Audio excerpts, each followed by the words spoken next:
वसंतदादा पाटील सहकारी साखर कारखाना विठेवाडी येथील कामगारांच्या थकीत वेतनासह कामगार आयुक्तांसमोर करावयाच्या करारास कारखाना भाडे तत्वाने चालविण्यास घेतलेल्या धाराशिव साखर कारखान्याचे व्यवस्थापकीय मंडळ हेतुपुरस्पर टाळाटाळ करीत असल्याने वसाकाच्या कामगारांनी 22 जानेवारीपासून बेमुदत काम बंद करण्याचा निर्णय घेतला आहे।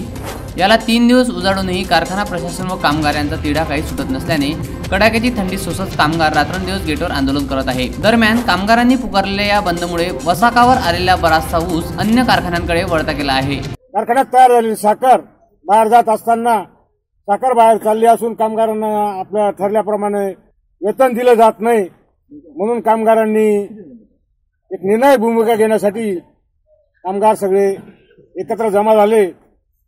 कामगारांनी ऊस उत्पादक ठरल्याप्रमाणे गेल्या वर्षी सुद्धा आपला फरक 300-350 रुपयाचा फरक तो अद्याप आपल्याला मिळालेला नाही।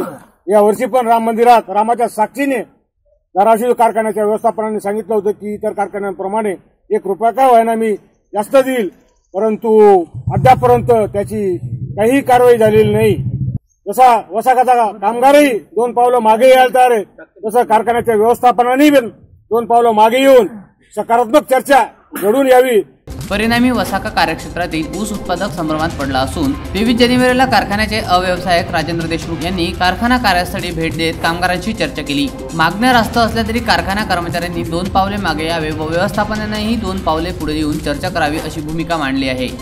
बाकीच्या कोणाला तरी पाठवण्याचा प्रयत्न केला असं, पण डायरेक्ट आपल्याशी किंवा युनियनच्या कार्यकर्त्यांची यांच्याशी सदस्यांशी त्यांनी चर्चा करायला पुढे आले पाहिजे। आपली तीच मागणी आहे, परंतु ते समोर येत नाही। कोणाला तरी पिंट्याला पाठवून देतात आणि असा 2 पगार देतो, यांनी संप मागे घ्यावा, यांनी आपलं आंदोलन बंद करावं, प्रोसेस चालू करावी, कारखाना चालू करावा। आपलं ना नाही, आपण तर चालू करण्यासाठीच, कारण आपली रोजीरोटी आपल्या जागेवर आपल्या याच्यावर आपला तो कारखाना आपणच तो चालवणार आहोत। तरी ते समोर आल्याशिवाय आपण प्रतिसाद त्यांना हे करू नये। ते समोर चर्चेला आल्यानंतर 2 पावलं मागे जायचं का पुढे जायचं ते सकाळी आपलं ठरलेलंच आहे, परंतु जोपर्यंत ते पुढे येत नाही तोपर्यंत आपल्याला काही निर्णय घ्यायचा नाही। यावेळी कामगार युनियनचे अध्यक्ष अशोक देवरे, विलास सोनवणे, कुबेर जाधव आदींनी कामगारांतर्फे भूमिका मांडली। दरम्यान राष्ट्रवादी काँग्रेसचे तालुकाध्यक्ष पंडितराव निकम, वसाका बचाव कृती समितीचे सुनील देवरे, स्वाभिमानी संघटनेचे जिल्हाध्यक्ष गोविंद पगार, प्रहारचे कृष्णा जाधव, माणिक निकम आदींनी कामगारांची भेट घेऊन पाठिंबा जाहीर केला।